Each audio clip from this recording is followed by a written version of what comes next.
IPL 2025లో failed expensive players గురించి already ఒక video చేసుకున్నాం. అంటే ఆప్షన్లు ఎక్కువ ధరకు అమ్ముడిపోయినప్పటికీ ఆట విషయానికి వచ్చేసరికి చెత్తగా పెర్ఫామ్ చేసిన ఆటగాళ్ళ గురించి తెలుసుకున్నాం. అయితే ఈ వీడియోలో దీనికి రివర్స్ మాట్లాడుకోబోతున్నాం. అంటే ఆప్షన్లు తక్కువ ధరకు అమ్ముడిపోయినప్పటికీ ఆట మాత్రం కోట్ల విలువ చేసేటట్టు ఆడిన ప్లేయర్స్ గురించి మాట్లాడుకోబోతున్నాం. సో ఈ వీడియోలో మనం 4 కోట్ల కంటే తక్కువ సాలరీ తీసుకుని ఎక్స్ట్రాడినరీగా పెర్ఫామ్ చేసిన ప్లేయర్స్ ఎవరో తెలుసుకోబోతున్నాం. అని నేనైతే మోస్ట్లీ నిలకడగా రాణించిన ఆటగాళ్ళని మాత్రం ఇంక్లూడ్ చేశాను. అంటే 1-2 మ్యాచ్లో మాత్రమే బాగా ఆడిన ప్లేయర్స్ని కాకుండా నిలకడగా రాణించిన ప్లేయర్స్ని మాత్రమే ఈ లిస్టులో ఇంక్లూడ్ చేశాను. సో మీరైతే వీడియోని ఎక్కడ స్కిప్ చేయకుండా చూసి చివరిలో ఎవరి పెర్ఫార్మెన్స్ బాగా నచ్చిందో కింద కామెంట్ చేయండి. నెంబర్ 10 అశ్విని కుమార్. ఈ ఫాస్ట్ బౌలర్ని ముంబై టీం ఆప్షన్లో 30 లక్షలు పెట్టి కొనుగోలు చేసింది. అండ్ మోస్ట్లీ చాలామందికి అసలు ఈ ప్లేయర్ ఎవరో కూడా తెలియదు. ఇన్ఫ్యాక్ట్ ముంబై టీం అతనికి అవకాశం ఇచ్చి డెబ్యూ చేయించేంత వరకు కూడా ఈ ప్లేయర్ ఉన్నాడని చెప్పి చాలామందికి తెలియదు. సో ఇందరి లో ఎక్స్పెక్టేషన్స్ ఐపీఎల్లోకి ఎంట్రీ ఇచ్చిన అశ్విని కుమార్ అయితే చాలా బాగా రాణించడని చెప్పుకోవచ్చు. మేలీ తన డెబ్యూ మ్యాచ్లో చూసాం కేకేఆర్ టీం మీద 4 వికెట్ ఆల్ తీశాడు. దీంతో ఐపీఎల్ చరిత్రలో డెబ్యూ మ్యాచ్లో 4 వికెట్ ఆల్ తీసిన ఫస్ట్ ఇండియన్ బౌలర్గా రికార్డుని క్రియేట్ చేశాడు.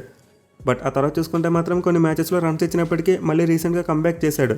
గత కొన్ని మ్యాచ్లుగా కొంతవరకు నిలకడగానే పెర్ఫామ్ చేస్తున్నాడు. సో అశ్విని కుమార్ అయితే ఈ సీజన్లో మొత్తం 6 ఇన్నింగ్స్లో బౌలింగ్ చేయగా 9 వికెట్లు తీసుకున్నాడు. అతని బౌలింగ్ యావరేజ్ 19.7గా ఉంది. బట్ ఎకానమీ చూసుకుంటేనే కొంత హైయర్ సైడ్ ఉంది, 10.7గా ఉంది. సో అయితే మరి గ్రౌండ్ బ్రేకింగ్ పెర్ఫార్మెన్స్ అని చెప్పలేం. బట్ అశ్విని కుమార్ అయితే అందరినీ చాలా ఇంప్రెస్ చేశాడు. కేవలం 30 లక్షల రూపాయల శాలరీ తీసుకున్నప్పటికీ చాలా బాగా పెర్ఫామ్ చేశాడని చెప్పుకోవచ్చు. నెంబర్ 9 అనికేత్ వర్మ. మధ్యప్రదేశ్కి చెందిన ఈ hard hitting batsmen SRH team ఆప్షన్లో 30 లక్షల రూపాయలు పెట్టి కొనుగోలు చేశారు. అండ్ దీనికైతే ఎస్ఆర్హెచ్ టీం స్టార్టింగ్ నుండి ఆపర్చునిటీస్ ఇచ్చి ఎంకరేజ్ చేశారు. సో ఎస్ఆర్హెచ్ టీం తన మీద పెట్టుకున్న నమ్మకాన్ని అయితే అనికేత్ వర్మ చాలా వరకు నిజం చేసుకున్నాడు. నిజంగా ఈ సీజన్లో చాలా డిస్ట్రక్టివ్ బ్యాటింగ్ చేసి అందరిని ఇంప్రెస్ చేశాడు. మెయిల్ వైజాగ్ వేదిక ఢిల్లీతో జరిగిన మ్యాచ్లో చూసాం ఒక మైండ్ బ్లోయింగ్ ఇన్నింగ్స్ ఆడాడు. సో అనికేత్ వర్మ అయితే సీజన్లో ఎస్ఆర్హెచ్ టీంకి ఫినిషర్గా చాలా మంచిగా రాణించడం చెప్పుకోవచ్చు. శాలరీ 30 లక్షలు తీసుకున్నప్పటికీ పెర్ఫార్మెన్స్ మాత్రం చాలా బాగుంది. 12 ఇన్నింగ్స్లో 236 పరుగులు చేశాడు. Average 26.2 and strike rate 166.2. So Aniket అయితే కొంతవరకు ఇన్కన్సిస్టెంట్గా రాణించాడు. బట్ స్టిల్ కొన్ని మ్యాచెస్లో క్రూషియల్ క్యామెస్ ఆడడం చూసాం. గేమ్ని చాలా బాగా ఫినిష్ చేశాడు. సో ఈ సీజన్ అయితే అనికేత్ వర్మకు ఒక గ్రౌండ్ బ్రేకింగ్ సీజన్ కాకపోయినప్పటికీ చాలా వరకు మంచి ప్లాట్ఫామ్ సెట్ చేసింది. అదని కనుక దీన్ని యూజ్ చేసుకుని నెక్స్ట్ సీజన్స్లో గట్టిగా రాణిస్తే ఫ్యూచర్లో మన టీమిండియాలోకి వచ్చే అవకాశాలు కూడా ఉంటాయి. Number 8 Aiden Markram. సౌత్ ఆఫ్రికాకి చెందిన ఈ స్టార్ బ్యాట్స్మెన్ లక్నో టీం ఆప్షన్లో 2 కోట్ల రూపాయల బేస్ ప్రైస్ కొనుగోలు చేసింది. అండ్ సీజన్ స్టార్ట్ అయినప్పుడు చూసుకుంటే ఈ ప్లేయర్ మీద పెద్దగా అంచనాలు లేవు. ఇన్ఫ్యాక్ట్ ఓపెనర్గా ఆడబోతున్నాడు, సో ఫెయిల్ అవ్వడానికి ఎక్కువ ఛాన్సెస్ ఉన్నాయని అనుకున్నాం. బట్ మార్క్రమ్ మాత్రం ఈ సీజన్లో తను తీసుకున్న శాలరీకి డబుల్ పెర్ఫార్మెన్స్ ఇచ్చాడు. 13 ఇన్నింగ్స్లో 445 పరుగులు చేశాడు. అతని యావరేజ్ 34.2గా ఉంటే స్ట్రైక్ రేట్ 148.8గా ఉంది. మేలీ మార్క్రమ్ ఈ సీజన్లో చాలా నిలకడగా రాణిస్తే 5 50s కొట్టాడు. సో డెఫినెట్లీ మార్క్రమ్కి అయితే ఇది ఒక మెమరబుల్ సీజన్ అని చెప్పుకోవచ్చు.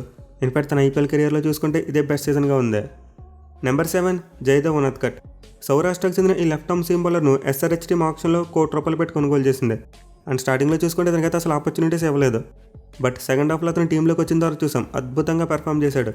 మెయిన్లీ షమీ ప్లేస్లో టీంలోకి వచ్చిన అతను సెకండ్ హాఫ్లో ఎస్ఆర్హెచ్ టీం మ్యాచ్లు గెలవడంలో కీ రోల్ ప్లే చేశాడు. సో ఉనద్కట్ అయితే ఈ సీజన్లో 7 ఇన్నింగ్స్లో బౌలింగ్ చేయగా 11 వికెట్లు తీశాడు. అతని బౌలింగ్ యావరేజ్ 15.9గా ఉంది. మెయిల్ ఎకానమీ చూసుకుంటే కేవలం 7.3. సో ఇదైతే క్లియర్లీ చాలా మంచి పెర్ఫార్మెన్స్ అని చెప్పుకోవచ్చు. మెయిల్ తను తీసుకున్న ప్రైస్కు మించి పెర్ఫామ్ చేశాడు. ఇన్ఫాక్ట్ ఎస్ఆర్హెచ్ టీం కనుక స్టార్టింగ్ నుండి ఉనద్కట్ని ఆడించుంటే వాళ్ళకి ఇంకా బెటర్ రిజల్ట్ వచ్చిండేదేమో. వాళ్ళు ఇనిషియల్గా సిమర్జీత్ సింగ్ లాంటి ప్లేయర్ని ట్రై చేశారు, బట్ ఉనద్కట్ని ట్రై చేయలేదు. బట్ ఎనివే సెకండ్ హాఫ్లో అయినా సరే ఎస్ఆర్హెచ్ టీంకి జ్ఞానోదయం అయ్యి అతనికి అవకాశాలు ఇచ్చారు. అండ్ అతనైతే చాలా బాగా పెర్ఫామ్ చేశాడు. నెంబర్ 6 విప్రాజ్ నిగమ్. యూపీకి చెందిన ఈ స్పిన్ బౌలింగ్ ఆల్రౌండర్ను డీసీ టీం ఆప్షన్లో 50 లక్షల రూపాయలు పెట్టి కొనుగోలు చేశారు. అంటే తనకైతే స్టార్టింగ్ నుండి ఆపర్చునిటీస్ ఇచ్చి చాలా మంచి పని చేశారని చెప్పుకోవచ్చు. ఎందుకంటే విప్రాజ్ తనకు వచ్చిన ప్రతి అవకాశాన్ని కూడా చాలా బాగా యూటిలైజ్ చేసుకున్నాడు. మీలా ఫస్ట్ మ్యాచ్లోనే లక్నో టీం మీద ఒక బ్రిలియంట్ ఇన్నింగ్స్ ఆడడం చూసాం. అలాగే బౌలింగ్లో చూసుకుని అద్భుతంగా రాణించాడు. ఈవెన్ ఫీల్డింగ్ కూడా చాలా బాగా చేశాడు. సో నిజంగా విప్రాజ్ నిగమ్ అయితే ఈ సీజన్లో బాగా పెర్ఫామ్ చేసిన టాప్ ఆల్రౌండర్స్లో ఒకటని చెప్పుకోవచ్చు. మెయిల్ అతను 3 డిపార్ట్మెంట్స్లో కూడా బాగా కంట్రిబ్యూట్ చేశాడు. బ్యాట్తో 8 ఇన్నింగ్స్లో 142 పరుగులు చేస్తే బాల్తో 13 ఇన్నింగ్స్లో 11 వికెట్లు తీసుకున్నాడు. అండ్ రెండింటిలో కూడా అతని స్టాట్స్ చాలా బాగున్నాయి. ఎస్పెషల్లీ అతని బ్యాటింగ్ స్ట్రైక్ రేట్ ఆల్మోస్ట్ 180 ఉంది. సో విప్రాజ్ నిగమ్ అయితే ఈ సీజన్లో 50 లక్షల రూపాయల శాలరీ తీసుకున్నప్పటికీ అతని పెర్ఫార్మెన్స్ మాత్రం కోటి విలువ చేసే పెర్ఫార్మెన్స్ అని చెప్పుకోవచ్చు. నెంబర్ 5 దిగ్వేష్ రాతే. ఢిల్లీకి చెందిన ఈ సేంటా పక్కను ఎల్హెచ్ టీం ఆప్షన్లో 30 లక్షల రూపాయలు పెట్టి కొనుగోలు చేశారు. అండ్ తన పెర్ఫార్మెన్స్ చూసుకుంటే సీజన్లో చాలా అద్భుతంగా చేశాడు. బట్ ఈ సీజన్లో తన హైలైట్ అయింది మాత్రం తన పెర్ఫార్మెన్స్ మీద కంటే తన యాటిట్యూడ్ కారణంగా. సో దిగ్వేష్ అయితే బాల్తో చాలా బాగా రాణించాడు. ఇన్ఫ్యాక్ట్ లక్నో టీం ఆడిన ప్రతి మ్యాచ్లో కూడా నిలకడగా రాణించాడు. మెయిలీ లక్నో టీంకి బిష్నోయ్ దెబ్బేయడం చూసాం. బట్ దాన్ని మేనేజ్ చేసి దిగ్వేష్ అద్భుతంగా రాణించాడు. 11 ఇన్నింగ్స్లో బౌలింగ్ చేసి 14 వికెట్లు తీసుకున్నాడు. యావరేజ్ 30.6గా ఉంటే ఎకానమీ 8.2గా ఉంది. బట్ ఎనివే అతని పెర్ఫార్మెన్స్ బాగా ఉన్నప్పటికీ ఇన్డిసిప్లిన్ కారణంగా చాలా బ్యాడ్ నేమ్ వచ్చింది. ఇన్ఫాక్ట్ ఒక మ్యాచ్లో సస్పెండ్ కూడా అయ్యాడు. సో దిగ్విజయ్ రాజు దగ్గర అయితే చాలా మంచి స్కిల్ సెట్ ఉంది, బట్ దాంతోపాటు చాలా ఆరోగ్యన్స్ కూడా ఉంది. సో అతనైతే ఫ్యూచర్లో ఇంకా ఎదగాలనుకుంటే ఖచ్చితంగా డిసిప్లిన్ ప్రాక్టీస్ చేయాలి. అంటే తన ఓవర్ యాక్షన్ పక్కన పెట్టి ఇంకా తన స్కిల్ సెట్ మీద వర్కౌట్ చేయాలి. అదర్వైజ్ అతని ఫ్యూచర్లో ఫేడ్ అవుట్ అయిపోయేందుకే ఎక్కువ అవకాశాలు ఉంటాయి. Number 4 డెవాల్ Brevis. సౌత్ ఆఫ్రికాకి చెందిన ఈ డిస్ట్రక్టివ్ బ్యాట్స్మెన్ అయితే ఆప్షన్లో అన్సోల్డ్గా వెళ్ళిపోయాడు. బట్ సీజన్ మధ్యలో సిఎస్కే టీం ఇతని రీప్లేస్మెంట్గా తీసుకొచ్చారు, అది కూడా 2.2 కోట్ల రూపాయలు ప్రైస్ వెచ్చించి. సో బ్రేవిస్ అయితే ఈ సీజన్ మధ్యలో వచ్చినప్పటికీ పెర్ఫార్మెన్స్ మాత్రం పీక్స్లో ఉంది. మళ్ళీ తను తీసుకున్న శాలరీకు ట్రిపుల్ పెర్ఫార్మెన్స్ ఇచ్చాడని చెప్పుకోవచ్చు. ఎందుకంటే అతను కేవలం 6 ఇన్నింగ్స్లో 225 రన్స్ కొట్టాడు, అది కూడా బ్యాటింగ్ యావరేజ్ 37.5గా ఉంటే స్ట్రైక్ రేట్ 180గా ఉంది. సో సెకండ్ హాఫ్లో సిఎస్కే టీం కాస్త కూస్తో మ్యాచ్లు గెలిచారంటే దానికి main reason Brevis batting. Middle ఆర్డర్లో బ్యాటింగ్ వచ్చి ఆల్మోస్ట్ ప్రతి మ్యాచ్లో కూడా నిలకడగా రన్స్ కొట్టాడు, అది కూడా చాలా ఎక్కువ స్ట్రైక్ రేట్తో. సో నిజంగా బ్రేవిస్ దగ్గర నుండి అయితే ఇలాంటి పెర్ఫార్మెన్స్ ఎక్స్పెక్ట్ చేయలేదు. మెయిన్ అతను ఒక టాప్ ఆర్డర్ ప్లేయర్, బట్ ఈ 2025 ఐపీఎల్లో మాత్రం మిడిల్ ఆర్డర్లో బ్యాటింగ్ చేస్తున్నప్పటికీ అద్భుతంగా పెర్ఫామ్ చేశాడు. సో ఖచ్చితంగా బ్రేవిస్ అయితే తను తీసుకుంటున్న శాలరీ కంటే చాలా ఎక్స్ట్రాడినరీగా పెర్ఫామ్ చేశాడు. చూడాలి మరి రాబోయే సీజన్లో కూడా ఇదే ఫామ్ని కంటిన్యూ చేస్తాడా లేదా అనేది. నెంబర్ 3 వైభవ్ సూర్యవంశీ. ఈ ఐపీఎల్ 2025 హైలైట్ ఈ 14 ఏళ్ళ కుర్రాడని చెప్పుకోవచ్చు. ఎందుకంటే ఆక్షన్ అప్పుడు చూసాం ఈ టీనేజ్ కుర్రని రాజస్థాన్ టీం 1,10,00,000 పెట్టి కొనుగోలు చేసింది. సో ఆ టైంలో అయితే వైభవ్ పేరు చాలా ట్రెండింగ్లో నిలిచింది. బట్ సీజన్ స్టార్ట్ అయ్యి చూసుకుంటే మాత్రం రాజస్థాన్ టీం ఫస్ట్ హాఫ్లో అతనికి అవకాశాలు ఇవ్వలేదు.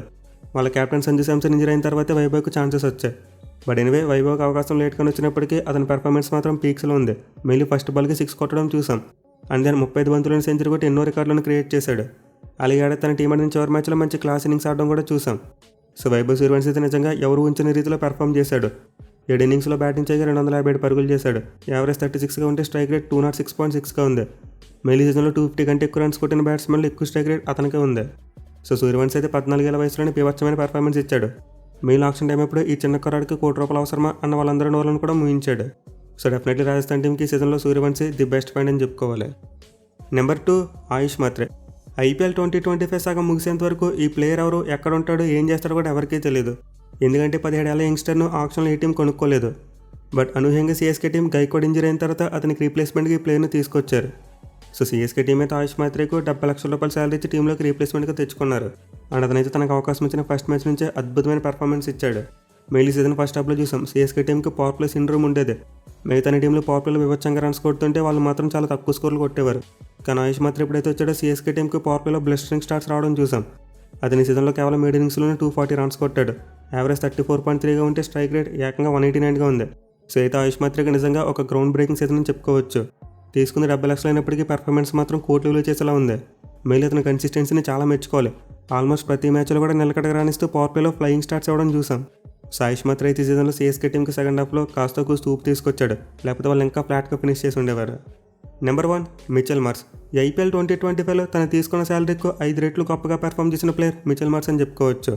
నిజంగా ఎవరు ఎక్స్పెక్ట్ చేయలేదు మిచెల్ మార్ష్ ఈ రేంజ్లో పెర్ఫామ్ చేస్తాడని చెప్పి. సో లక్నో టీం అయితే తన ఆప్షన్లో 3.4 కోట్లు పెట్టి కొనుగోలు చేశారు. అదైతే డీసెంట్ అమౌంటే. బట్ అతని పెర్ఫార్మెన్స్ చూసుకుంటే ఏదో ఒక 15 కోట్ల ఆటగాళ్ళ ఉంది. మెయిన్ అతని కన్సిస్టెన్సీ చూసాం, ప్రీవియస్కి ఎప్పుడు కూడా ఐపీఎల్ రేంజ్లో పెర్ఫామ్ చేయలేదు. సో మార్చ్ అయితే 13 ఇన్నింగ్స్లో 627 పరుగులు చేశాడు. యావరేజ్ 48.2గా ఉంటే స్ట్రైక్ రేట్ 163.7గా ఉంది.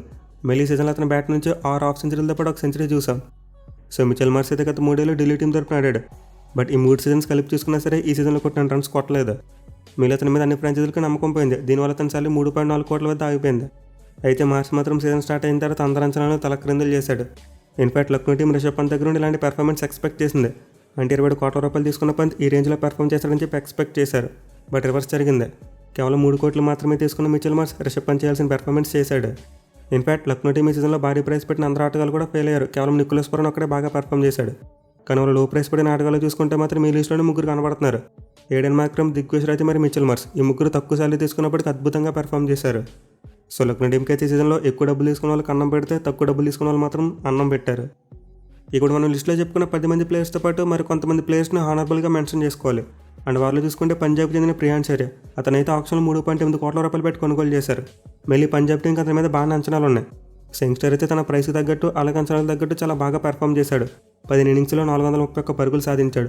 అది కూడా 182.6 స్ట్రైక్ రేట్తో. సో యావరేజ్ కాస్త తక్కువగా ఉన్నప్పటికీ ప్రియాంశ్ ఆర్య చాలా మంచి పెర్ఫార్మెన్స్ ఇచ్చాడని చెప్పుకోవచ్చు. ఇక Gujarat Titans spin bowler Sai Kishore కూడా చాలా మంచి పెర్ఫార్మెన్స్ ఇచ్చాడు. అతను 2 కోట్ల రూపాయల శాలరీ తీసుకున్నప్పటికీ ఈ సీజన్లో ఆ కన్సిస్టెన్సీ చూసాం. కొన్ని మ్యాచ్లో రన్స్ ఇచ్చినప్పటికీ ఓవరాల్గా మాత్రం మంచిగా పెర్ఫామ్ చేశాడు. 15 ఇన్నింగ్స్లో 19 వికెట్లు తీసుకున్నాడు. అలాగే కోల్కతా కెప్టెన్ రహానే కూడా ఎక్స్పెక్టేషన్స్కు మించి రాణించాడు. తన శాలరీ ₹1.5 కోటి అయినప్పటికీ పెర్ఫార్మెన్స్ మాత్రం దానికంటే మించి ఉంది. ఆ టీంలో 23 కోట్ల రూపాయలు తీసుకున్న ప్లేయర్ పెద్ద కన్నం పెడితే రహానా ఖన్నాని పోల్చడానికి చాలా వరకు ట్రై చేశాడు. ఇక చివరికి SRH fast bowler Ishan Malinga కూడా తక్కువ సార్లు తీసుకున్నప్పటికీ అతను కూడా చాలా బాగా పెర్ఫామ్ చేశాడు. అతను ఆక్షన్లో SRH టీం 1.2 కోట్ల రూపాయలు పెట్టి కొనుక్కున్నారు. బట్ సెకండ్ హాఫ్లో మాత్రం తన బౌలింగ్ బీభత్సం చూసాం. 7 మ్యాచ్ల్లోనే 13 వికెట్లు తీశాడు. సో ఎకానమీ కొంతవరకు 9 టచ్ చేస్తున్నప్పటికీ అతని కన్సిస్టెన్సీ చూసాం. ప్రతి మ్యాచ్లో కూడా వికెట్లు తీసుకుంటే SRH టీంకు ఒక వికెట్ టేకింగ్ బౌలర్గా మారిపోయాడు. సివిల్ గైస్ IPL 2025లో తీసుకున్న సార్లు తక్కువైనప్పటికీ పెర్ఫార్మెన్స్ మాత్రం కోట్లు విలువ చేసేలా ఆడిన వాళ్ళు. మరి వీళ్ళు ఏ ప్లేయర్ మిమ్మల్ని బాగా ఇంప్రెస్ చేశాడో కింద కామెంట్ చేయండి. అలాగే వీడియో నచ్చినట్లయితే లైక్ చేసి మీ ఫ్రెండ్స్ అందరికీ షేర్ చేయండి. Thank you for watching. Have a nice day.